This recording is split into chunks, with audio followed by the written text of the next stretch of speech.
The first thing that hits you isn't the height, it's the sound. A live transformer humming 8 feet from your head, and everyone around you treating it like furniture. Structural steel has nothing on this. At least a beam doesn't bite back. Line work is the only trade where the material you're touching can kill you from 3 feet away without ever making contact. I spent 22 years inside that world, sweeping truck beds and coiling cable as a groundman, to owning a line contracting company pulling 7 figures a year on storm restoration contracts. 6 levels, 22 years. Here's what it actually cost you. Level 1, Groundman, age 19, $18 an hour. I walked onto a distribution crew in rural Ohio on a Tuesday in April. The foreman didn't ask if I was scared of heights. He asked if I could carry 200 pounds of cable up a hill without complaining. I didn't know what a cutout was. I didn't know the difference between primary and secondary voltage. I knew how to drive a truck and keep my mouth shut, and that was enough to get in the door. Year 1 is entirely on the ground. You hand tools up, you dig holes, you watch the journeyman work 40 feet up, and you don't ask questions unless you're asked first. The crew has buried 3 groundmen in the last decade, not from falls, from trucks. Line work kills you on the ground as often as it kills you in the air, and nobody tells you that on day 1. By the end of year 1, I could read a pole tag, identify every piece of hardware on a crossarm, and predict what the foreman needed before he called for it. That quiet competence is what gets you considered for an apprenticeship. Level 2, Apprentice Lineman, age 21, $26 an hour.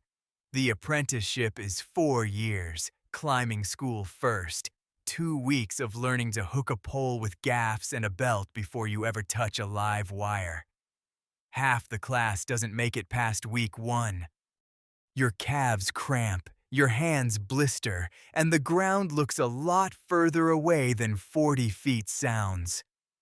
The first time I climbed a pole under my own power, I got about 15 feet up and stopped. Not because I froze. I stopped because my body needed a second to recalibrate what it understood about trust. Trusting 2 steel hooks and a leather strap to be the only thing between me and the ground. I climbed the rest of the way. That was the beginning. Apprentices don't touch energized conductors. You work de-energized lines. You climb. You learn to tie in a transformer. You learn the sequence of a service drop. The journeymen let you make small mistakes on deadlines so you don't make big ones on live ones. By year 3 of the apprenticeship, I was running my own bucket truck on routine maintenance, working alongside, not underneath, the journeyman crew. My first full apprentice paycheck with storm overtime included cleared $1,100 in a single week. I thought I had made it. I hadn't. I was 2 levels from understanding what this trade actually asks of you. Level 3, Journeyman Lineman, age 25, $42 an hour. The Journeyman card changes everything.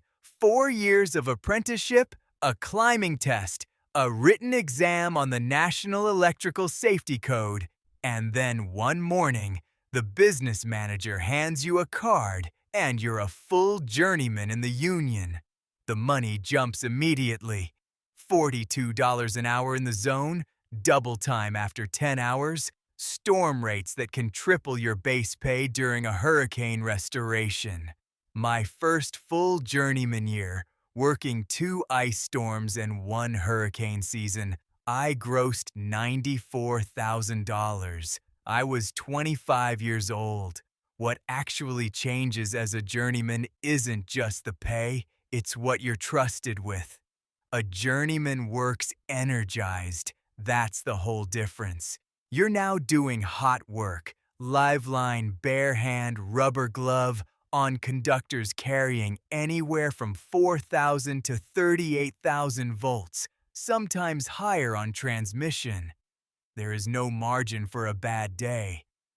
Distribution line work has one of the highest fatality rates of any civilian occupation in America. Worse than logging in some years, worse than commercial fishing in others. The margin between a normal Tuesday and a fatality is a pair of rubber gloves rated for the wrong voltage. I did bare hand work off a bucket at 29, riding an insulated boom directly up to an energized 138 kilovolt transmission conductor, gloved and sleeved, becoming part of the circuit myself so the line never has to be shut down. The first time, I was more afraid than I had ever been in my life. By the 10th time, it was just Tuesday. Storm restoration is where journeymen either become something else or burn out. You get the call at 2 a.m. You drive 12 hours toward a hurricane instead of away from it. You work 18-hour days in conditions that would shut down any other trade, re-energizing an entire town's power grid, pole by pole, sometimes for 3 weeks straight without a day off.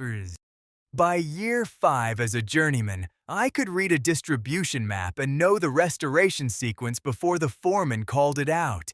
I could hand a groundman exactly what he needed before he asked. That quiet competence is what gets you moved from doing the work to running the crew. Level 4. Foreman. Age 30. $58 an hour. The first thing you learn as a foreman is that knowing how to climb a pole and knowing how to keep 4 other men alive on that pole are completely different skills. I had been doing bare hand work at 138 kilovolts for years, and now I was standing on the ground, watching a crew of 4 journeymen and 2 apprentices work a line, responsible for every decision that could get one of them killed. That's a different job entirely. A foreman's day starts before the crew does. You're reviewing the switching order, confirming the line is properly grounded or properly identified as energized, briefing the crew on the hazard of the day before anyone climbs. When the crew goes up, you don't climb with them anymore. You watch, and you make the call on whether conditions are safe enough to proceed. There's a specific loneliness to foreman work that nobody prepares you for. You're not one of the guys anymore.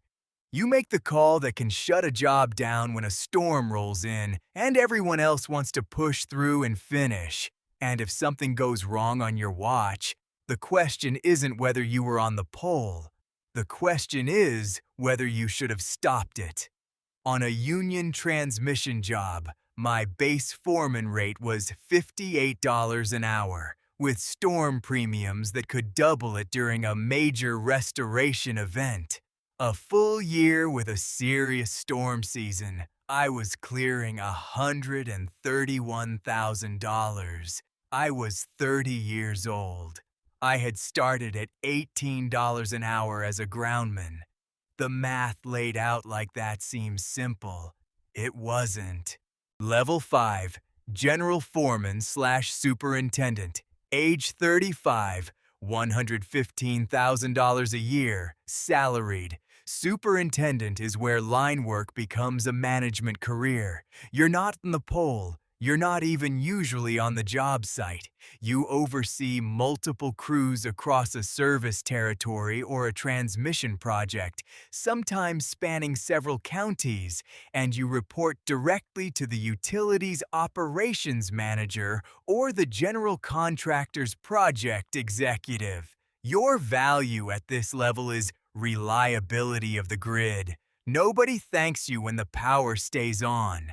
Everybody calls you when it goes off. A superintendent who can restore power to 80,000 customers 3 days faster than the utility promised is worth more than his salary and avoided penalty clauses and public goodwill. Every hour of extended outage costs the utility real money in penalty payments, in generator rental for hospitals and water treatment plants, in a public trust that takes years to rebuild after one bad storm season. I spent 6 years as a superintendent, running transmission restoration crews after 2 major hurricanes, managing distribution rebuild after an ice storm that took down 11,000 poles across 3 states, and running the day-to-day for a mid-size utilities vegetation and hardening program in between disasters. The travel was constant. The phone calls were constant. I stopped attending my daughter's school events somewhere around year 3, and my wife stopped pretending not to notice somewhere around year 4. The money was real, 115,000 base, storm bonuses that could add another 40,000 in a bad hurricane year, full benefits, a company truck, but the cost was high in ways AW2 doesn't capture. What kept me there was the moment you re-energize a substation after a hurricane and an entire county's lights come back on at once. Standing in a control room watching a load map light up county by county, knowing every one of those lights represents a family with power back, a hospital back on grid power instead of diesel generators. There's nothing else that feels like that. Not the money, not the title, the work itself. Level 6, line contractor, age 41, $180,000 a year. Starting a line contracting firm is not a decision you make impulsively.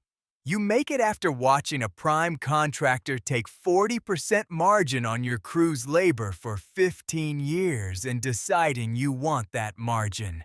What stops most superintendents from making the move is bonding and equipment capital. To bid utility contracts, you need a performance bond. You need your own bucket trucks and digger derricks, each one running $200,000 to $400,000. And you need a safety record clean enough that a utility will trust you with their grid. I spent 3 years building the balance sheet before I filed the paperwork. Saved aggressively, financed my first 2 trucks while I still had W-2 income to qualify for the loans, took on subcontract work under an established contractor to build a bonding history. When I finally got bonded and won my first standalone utility maintenance contract, I had been planning it for longer than my youngest daughter had been alive. The first year, my company grossed $1.4 million in contract revenue and netted $110,000 after paying 2 crews and covering equipment debt. Year 3, $4.6 million in revenue. By year 7, I was running 6 full crews and a fleet of company-owned bucket trucks, holding a standing maintenance contract with a regional utility. Last winter, an ice storm took down power to 60,000 customers 3 states over. I stood at ground level watching my crews work a de-energized transmission tower against a gray January sky, restoring the backbone of somebody's grid, the way I did as a 19-year-old groundman handing up cable in the cold. I knew exactly what my crew's hands were doing 40 feet up. I knew what they were watching for. I knew what they weren't afraid of anymore. 22 years later, nothing about it had changed.